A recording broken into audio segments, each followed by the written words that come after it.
할렐루야. 오늘 찬양처럼 하나님께서 여러분들을 지켜주시고 또 인도해 주시는 줄로 믿습니다. 오늘 예배를 통해서 특별히 오늘 풍랑에 관한 말씀을 나눌 텐데요, 풍랑 가운데 있는 혹시 성도님이 있다면 풍랑이 잔잔케 되고 평강과 하나님 주시는 안식을 누리는 이 아침 되기를 예수님의 이름으로 간절히 축원합니다. 계속해서 소망에 대한 말씀을 나누고 있습니다. 바울의 로마로 가는 길 가운데 그의 인생의 막바지에 그가 붙잡았던 예수 그리스도의 소망에 관한 말씀 세 번째 이야기를 드리고자 합니다. 바울은 30살 정도의 다메섹 도상에서 회심을 하게 됩니다. 예수를 만난 이후에 그의 인생은 180도로 바뀌게 되었습니다. 예수를 핍박하는 자에서 예수를 증거하는 자가 되어 세계 3차 전도 여행을 하게 됩니다. 20년 동안 그는 교회를 세우는데 전심전력을 했습니다.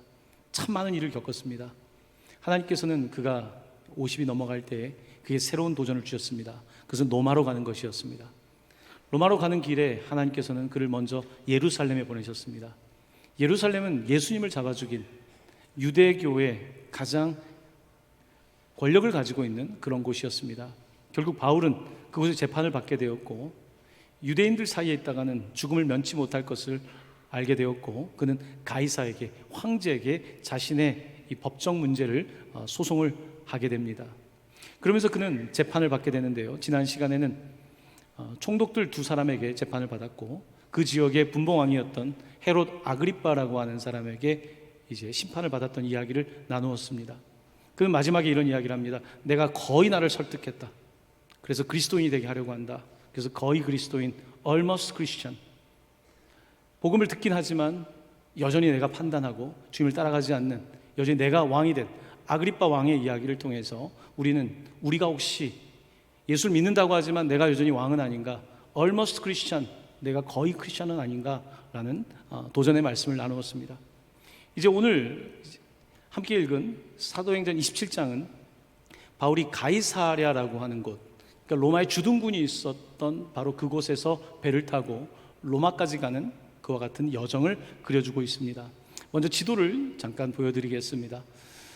지중해 지도입니다. 지중해 지도를 보시면 지중해라고 하는 것이 이렇게 우리가 유럽 여행을 가지 않으면 잘 보지 못하지만 지중해에는 밑에는 최근에 여러 가지 사건이 있었던 리비아, 모로코와 같은 북아프리카가 있고요. 그쪽으로 올라가면 이스라엘을 비롯한 저쪽으로 더 가면 사우디아라비아 같은 나라가 있고요. 그 위에는 터키가 있고 두 개의 반도가 있습니다. 그리스 반도와 이탈리아 반도가 있습니다. 자, 지금 빨간색 표시를 한 가이사랴부터 배를 타고 가게 됩니다. 배를 타고 가다가 터키 남쪽에 있는 키프로스 혹은 사이프러스, 성경에서는 구브로라고 하는 이곳을 관통해서 지나가서 터키 남단에 도착하게 됩니다. 여기에 있다가 또 배를 타고 이제 그리스 남단에 있는 섬인 크레타 섬, 그레데라고 우리 말에는 번역되어 있는데 그 그리스 문화가 만들어진, 바로 크레타 문화가 만들어져 있는 바로 그곳을 지나가게 됩니다. 그리고 그곳을 지나서 이제 이탈리아 남쪽에 있는 시칠리아 쪽을 지나가게 되고 이제 로마까지 가는 일정입니다. 배를 타고 간다면 아마 3박 4일 정도 걸릴 것 같습니다. 제가 그리스에서 대학 시절에 이스라엘까지 배를 타고 간 기간이 2박 3일이었는데요 아마 빨리 타고 가면 이탈리아까지 2박 3일 내지 3박 4일이면 지금은 갈 수 있는 일정입니다. 하지만 당시에는 증기선이 아니었고 어떤 동력이 없었기 때문에 바람을 타고 돛을 이용해서 항해하는 그런 때였습니다. 그렇기 때문에 이때 가장 중요한 것은 바람을 잘 타는 거였습니다. 그 좋은 시즌에, 좋은 날짜에 배를 타는 것이 굉장히 중요했습니다. 자, 이곳에서 가을에, AD 59년 가을에 배를 타고 이제 바울은 로마를 향해 가게 됩니다. 그는 혼자 갔던 것이 아니라 자유인이 아니라 죄인의 신분이었기 때문에 백부장, 특별히 황제의 근위병이었던 아우구스 황제의 그 대대인 백부장 율리오라고 하는 사람이 책임을 맡게 되었고 바울과 다른 죄수들이 함께 가이사랴에서 배를 타고 이동을 하게 된 것입니다. 자, 이곳에서 배를 타고 출발하는데 생각같이 순풍이 불진 않았습니다. 그래서 시간이 좀 지체되어서 터키 남단까지 가게 되었습니다. 무라라고 하는 곳에 도착하게 되었는데요, 자, 이곳에서 도착하고 나서 이제 배를 갈아타게 됩니다. 어떤 배를 갈아타게 되냐면 이집트와 이탈리아를 오고 가는 그 시대의 가장 큰 배, 120피트나 되는 큰 배를 다시 갈아타게 됩니다. 이 배에는 보통 서로 수출입을 하기 때문에 엄청난 물자들을 실었고, 특별히 알렉산드리아, 이집트의 가장 중요한 도시 알렉산드리아에서 출발했던 배는 밀과 곡물들을 가득 실었고 사람들을 많이 싣고 가는 배였습니다. 여기에 바울과 백부장을 비롯한 사람들이 함께 올라타게 됩니다. 거기에 함께했던 사람들이 오늘 사도행전을 기록했던 누가라는 사람, 바로 의사 누가가 함께 이곳에 있었고요. 데살로니가에서 함께 믿음의 식구가 되었던 아리스다고라고 하는 사람이 같이 동행하게 되는데, 자, 이곳에서 배를 갈아탑니다. 배를 갈아타고 이제 다시 출발을 해서 여러분들 보시면 그 그리스 남단에 있는 그 크레타 섬에 도착을 하게 되는데요. 바로 이곳에 페어 헤이븐이라고 하는 미항에 도착하게 됩니다. 자, 이곳에 도착해서 그런데 문제가 생겼습니다. 생각까지 순풍이 불지 않아서 이 항해가 지연이 된 겁니다. 벌써 10월 중순이 지나가게 되었고, 10월 중순이 지나가게 되면 이제 태풍이 올 수 있는, 풍랑이 올 수 있는 그와 같은 계절을 맞이하게 된 겁니다. 자, 그런데 그 크레타 섬에서 보면 이 미항이라고 하는, 페어 헤이븐이라고 하는 바로 그곳에서 있는데, 이 항구는 276명이나 되는 그 이상의 수많은 사람들이 와서 지내기에는 굉장히 작은 항구였습니다. 그래서 이들이 크레타 섬에 그러면 피닉스라고 하는, 우리말로는 베닉스라고 써 있습니다. 피닉스라고 하는 항구까지 가면 좋겠다 하고서 이제 그리 멀어 보이지 않는 곳까지 배를 이동하고 그곳에서 겨울을 조금 지난 다음에 이탈리아로 가자는 그와 같은 계획을 세우게 된 것입니다. 자, 그런데 그때에 이런 계획을 세웠는데 이 시기는 굉장히 위험한 시기가 오고 있었습니다. 그때 바울은 그들에게 말합니다. 이 가까워 보이는 거리지만 가면 안 됩니다. 이것은 굉장히 위험하고 배와 물건들을 잃어버릴 뿐만 아니라 우리의 목숨까지 잃어버릴 수 있습니다라고 만류합니다. 그런데 이 백부장은 그 말을 듣기가 어려웠습니다. 왜냐하면 이 항구보다는 저쪽 항구에 가면 더 편안하고 여러 가지 유흥시설도 잘 되어 있기 때문에 그곳에 가고 싶었던 겁니다. 자, 그래서 27장 11절은 이렇게 기록되어 있습니다. 백부장이 선장과 선주의 말을 바울의 말보다 더 믿더라. 당연하겠죠. 선장과 선주의 말을 바울의 말보다 더 믿었던 겁니다. 바울은 죄수이고 그가 똑똑한 사람이긴 했지만 그의 말을 신뢰하기는 어려웠습니다.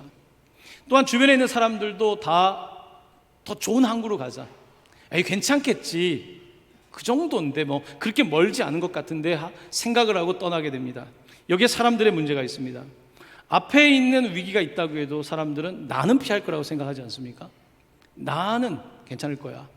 보통 사람은 자기가 믿고 싶은 걸 믿죠. 객관적인 데이터를 믿는다고 하지만 잘 믿지 않죠. 그래서 큰 낭패를 본 경우가 많습니다. 나는 괜찮을 거라고 생각하죠.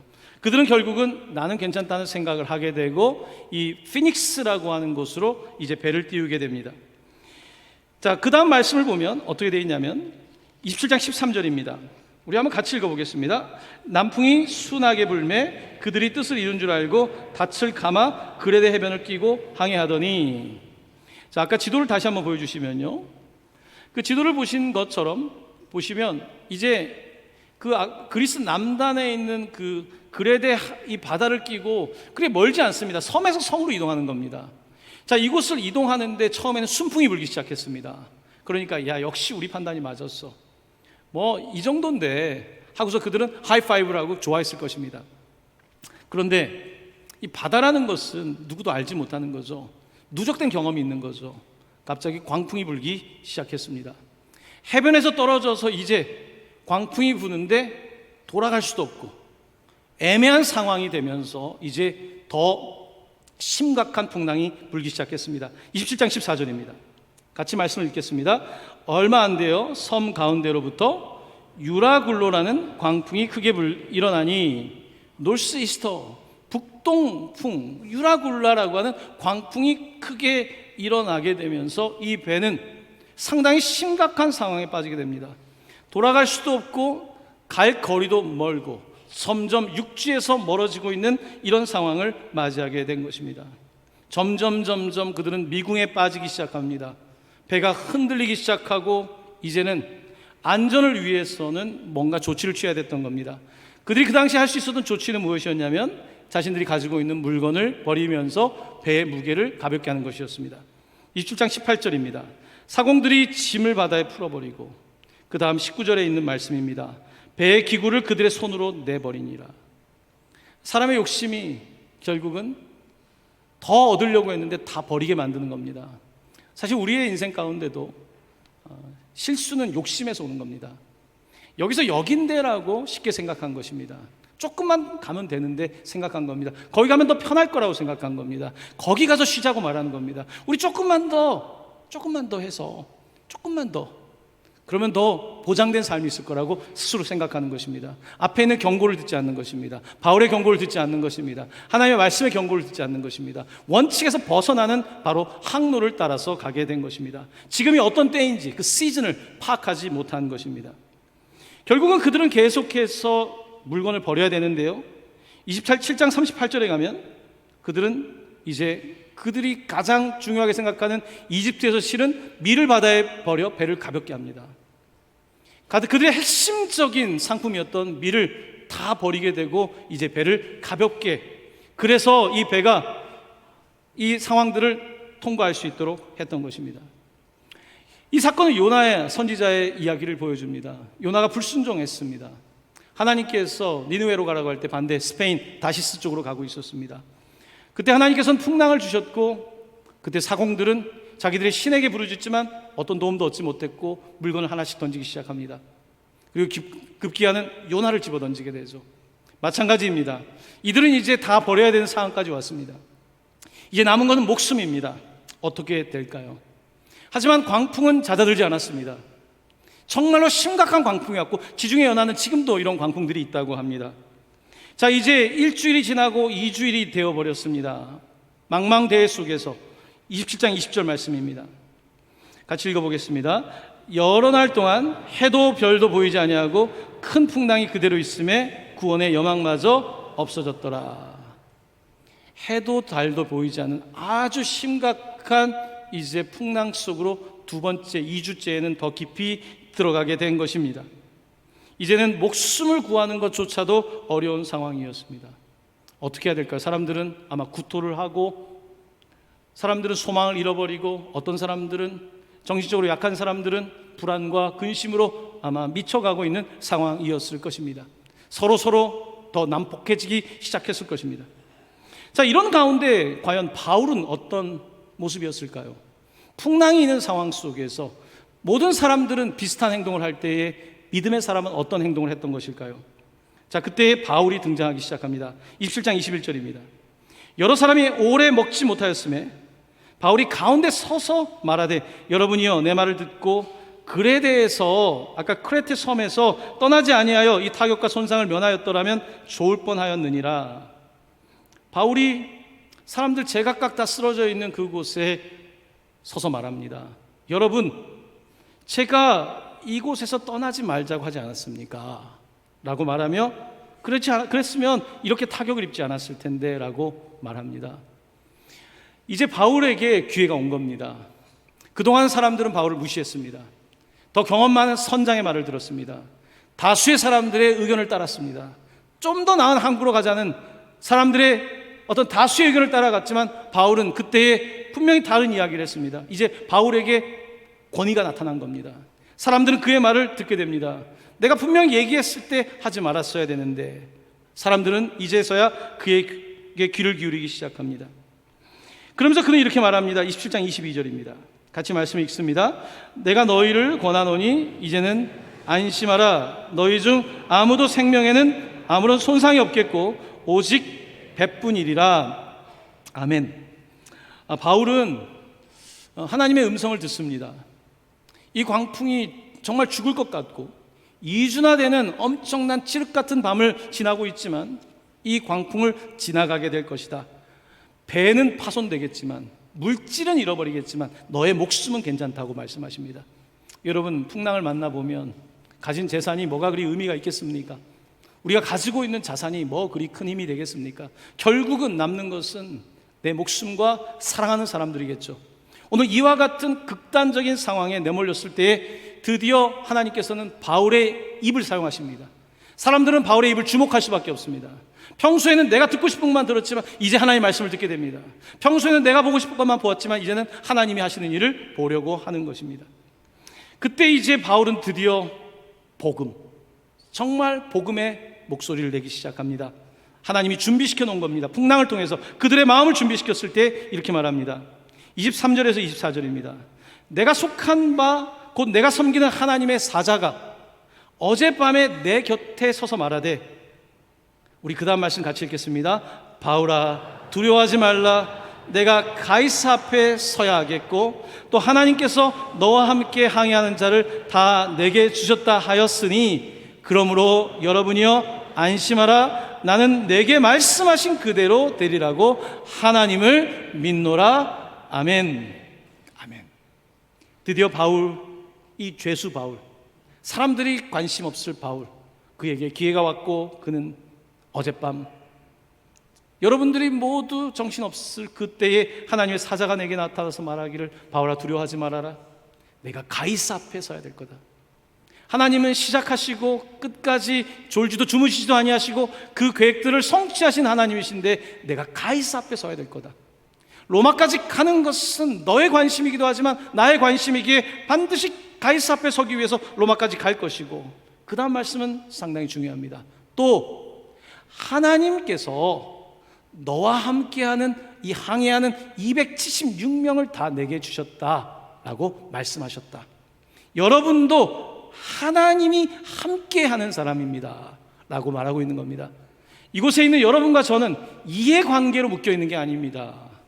선원과 배에 탄 사람으로서가 아니고 군인과 죄수의 입장이 아니라 우리 모두는 이 배 안에 있는데 하나님의 계획 안에 있는 것입니다. 우리는 함께 로마로 갈 것이고 여기에 있는 분들도 하나님의 관심의 대상입니다. 우리 모두 이 어려운 시기를 지나가게 될 것입니다.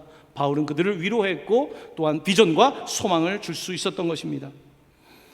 여러분, 우리가 풍랑을 만날 때에 사람들은 다 저마다 자기의 두려움과 감정에 빠집니다. 어찌할 바를 모르고 난 어떻게 살아야 될까? 각자 도생이라고 하는 개인이 갖고 있는 서바이벌 게임을 하게 되어 있습니다. 하지만 바울은 달랐습니다. 그 상황에서도, 그 어두운 2주가 지나가는데도 불구하고 그의 영은 깨어 있었습니다. 그는 기도하고 있었습니다. 그는 기도만 한 것이 아니라 중보 기도를 드리고 있었습니다. 나 하나 목숨 살려달라고 한 것이 아니라, 하나님 이 배 안에 있는 270명을 살려주십시오. 하나님 이들을 지켜주십시오. 또한 이들이 목숨만 구하는 것이 아니라 이 풍랑의 사건을 통해서 하나님을 만나게 해주십시오. 이들이 이 풍랑의 주인이 하나님이신 걸 알게 하시고 이들이 돌아오게 해주십시오. 아마 바울은 그렇게 기도하고 또 기도했을 것입니다. 그러니까 이런 말이 나오는 거예요. 평소에 기도했기 때문에 그 말이 나오는 것입니다. 얼마 전에 일본에서 선교팀이 왔을 때 그런 이야기를 합니다. 성도님들이 기도했다는 걸 느낀다는 겁니다. 그냥 말하는 것이 아니라 기도하고 섬긴다는 것을 느꼈다는 거예요. 그 차이를 알게 됐다는 거예요. 나이스하게 대하는 것이 아니라 기도하기 때문에 나이스한 건 다르다는 것을 알게 되었다는 이야기를 들었습니다. 오늘 바울은 풍랑을 만났지만 기도하기 때문에 이런 말이 나가는 겁니다. 그냥 갑자기 멋있는 말이 나가는 게 아닙니다. 평소에 생각하고 기도하기 때문에 이런 말을 할 수 있었고 사람들을 안전하게 그런 마음을 갖도록 할 수 있었던 것입니다. 사랑하는 성도 여러분, 풍랑을 만날 때에 하나님은 기도하는 사람을 찾고 있습니다. 풍랑을 보시는 게 아니라 하나님은 풍랑 가운데 기도하는 분을 찾고 있는 것입니다. 우리 회사가 지금 흔들리고 있다면 내가 직원일지라도 회사를 위해 기도해야 되는 거죠. 기도하는 직원이 필요한 거죠. 오늘 우리 가정, 우리 친척, 우리 집안 정말로 믿음도 없고 늘 술 타령, 늘 그냥 그런 우리 집안에 기도하는 한 사람이 필요한 거 아닙니까? 그 사람이 중보해야 되지 않습니까? 우리 풍랑을 만나 우리 가정을 위해서, 직장을 위해서, 또 풍랑을 만나는 것 같은 시대의 교회를 위해서 누군가가 기도해야 되지 않습니까? 우리 부서에서, 우리 광에서, 진에서 누군가가 기도할 때의 그 풍랑 가운데 하나님은 풍랑이 아니라 그 사람을 주목하고 있는 것입니다. 사랑하는 성도 여러분, 하나님께서 주목하는 사람이 되시기를 간절히 축원합니다. 여러분에게 기도하라는 것입니다. 풍랑은 그냥 주신 것이 아닙니다. 풍랑은 하나님의 계획이 있는 것이고, 그 풍랑은 대단해 보이지만 하나님은 그 높은 곳에서 그 풍랑을 통치하고 있는 것입니다. 그렇습니다. 오늘 하나님의 계획은 이렇게 바울을 구원하는 것뿐만 아니라 바울을 통해서 복음을 전하는 것, 그들이 복음을 듣고 구원을 받는 것이었습니다. 오늘 이 사도행전을 기록한 것은 누가입니다. 누가는 의사이고 굉장히 꼼꼼합니다. 사도행전 27장은요, 아마 항해하는 사람들이 봐도 야, 잘 기록했다, 굉장히 섬세하게 기록하고 있습니다. 누가는 그런 사람입니다.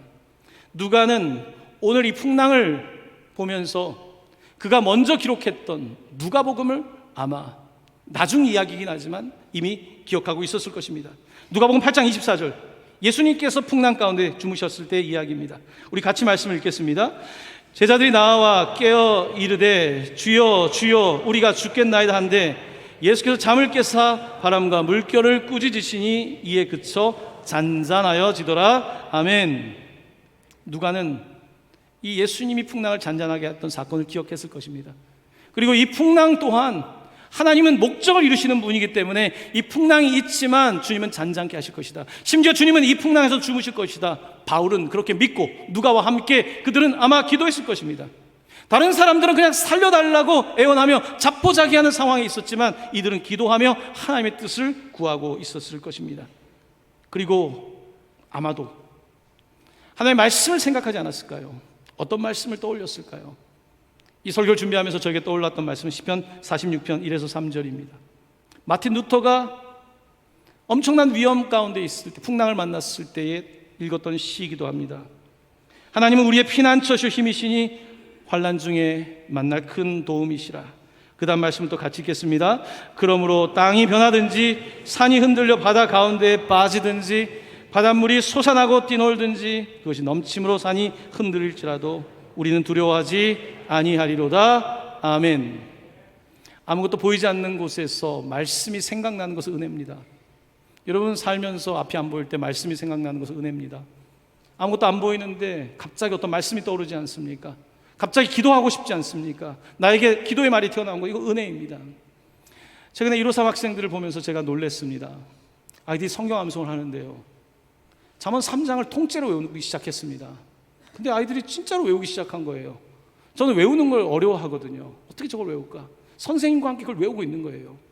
이건 보이지 않을 때 외운 말씀이 능력이거든요.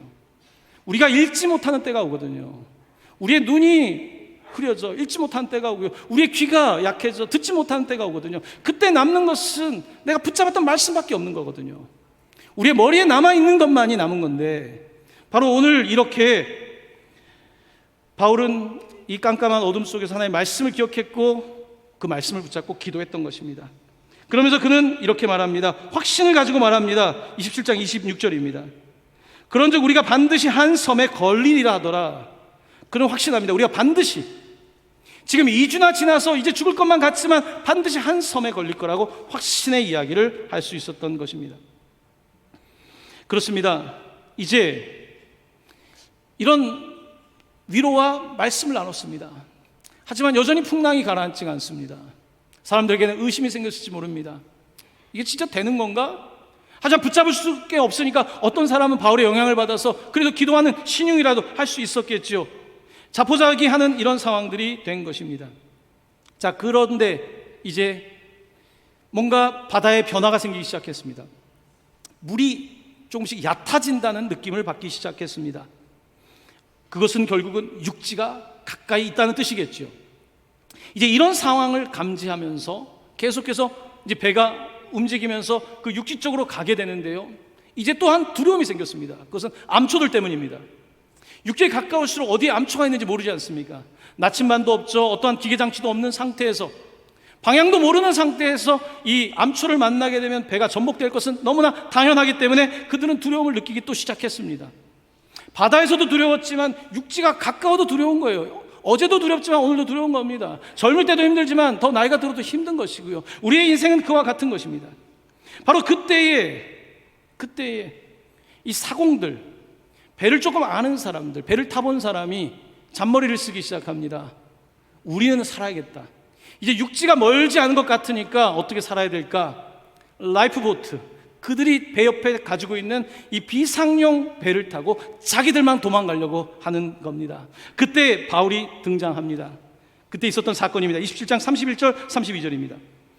바울이 백부장과 군인들에게 이르되 이 사람들이 배에 있지 아니하면 너희가 구원을 얻지 못하리니 이에 군인들이 거룻줄을 끊어 떼어버리니라.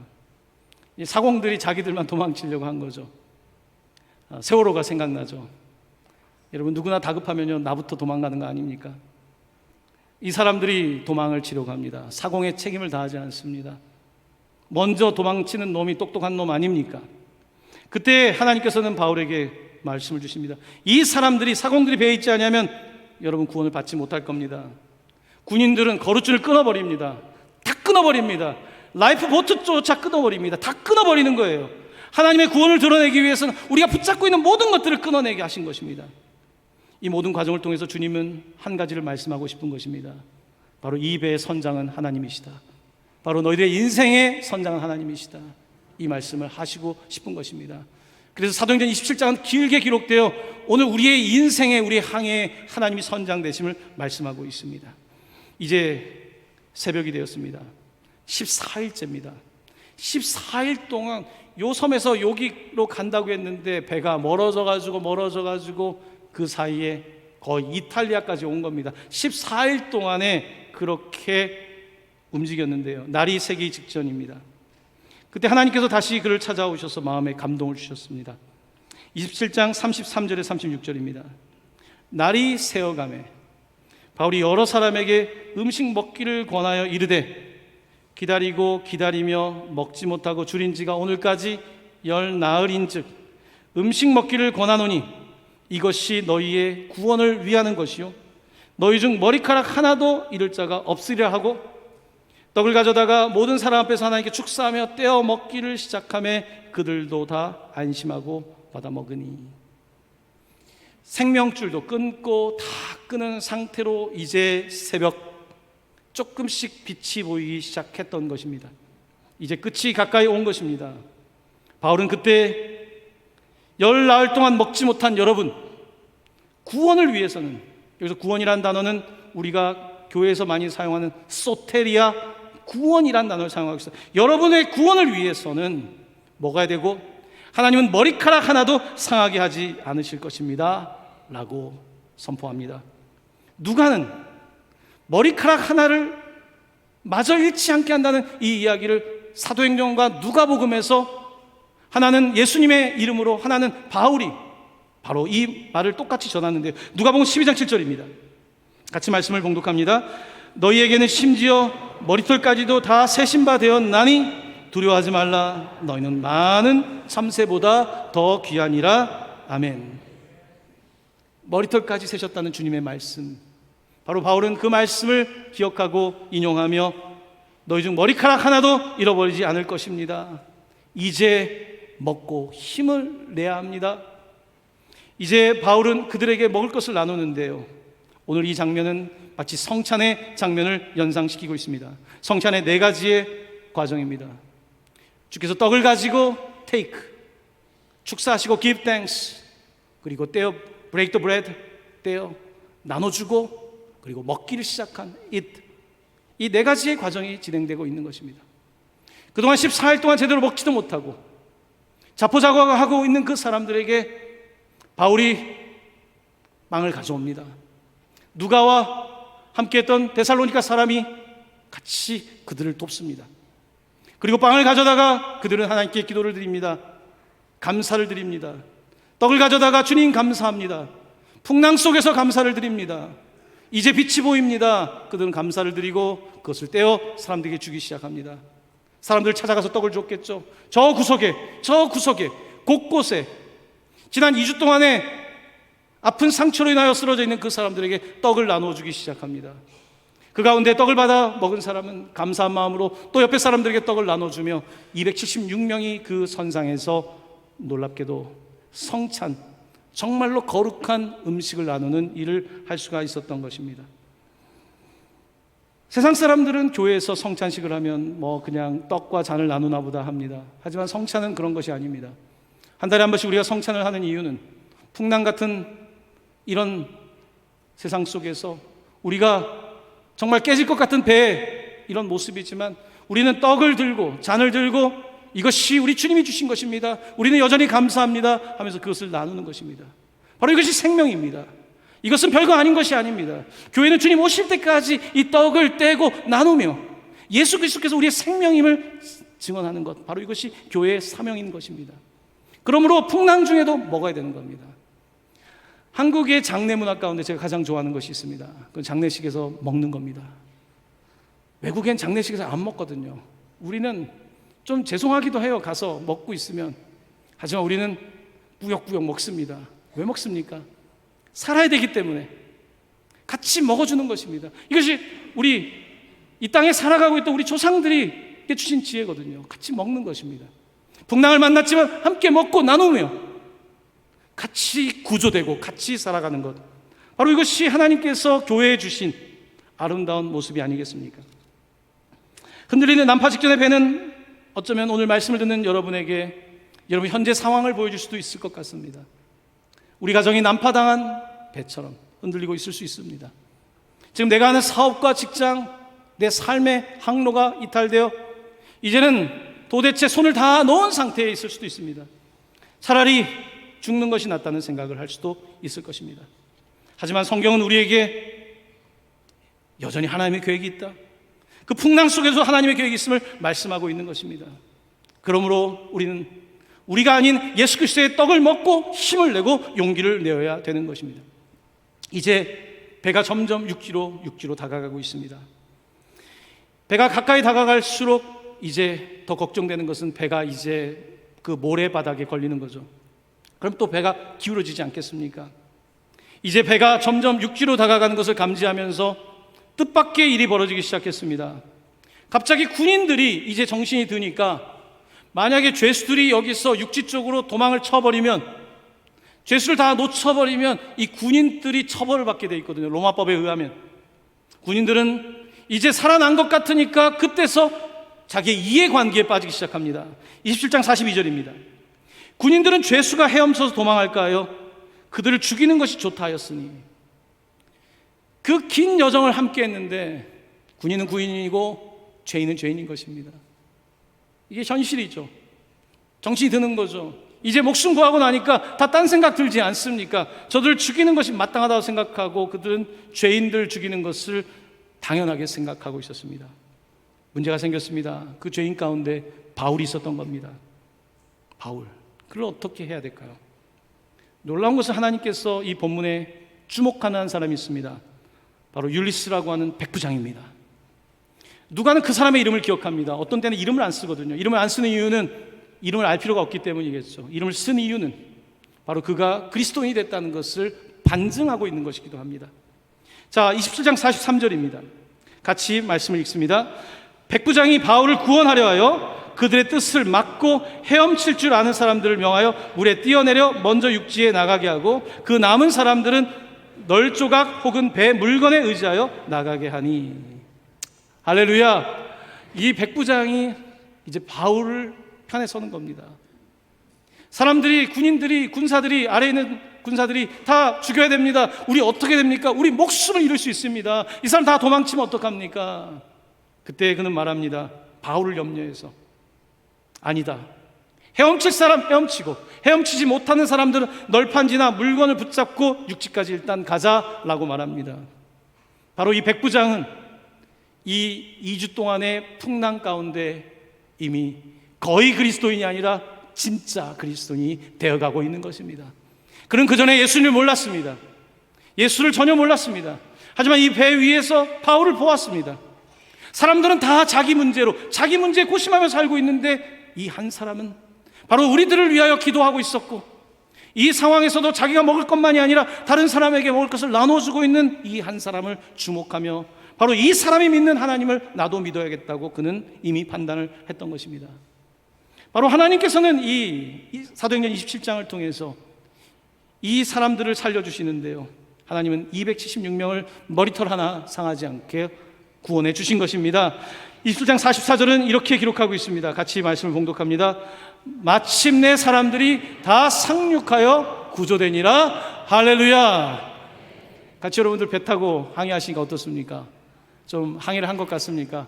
지중해도 좀 다녀보시고, 이제 도착한 곳은 바로 이스라엘에서 터키를 지나서 그리스 남단의 크레타 섬을 통해서 이탈리아 시칠리아 아래에 있는 말타 섬이라는 곳에 도착하게 됐습니다. 우리 책에는 멜리다라고 되어 있습니다. 화면에 그 섬의 사진을 보여드립니다.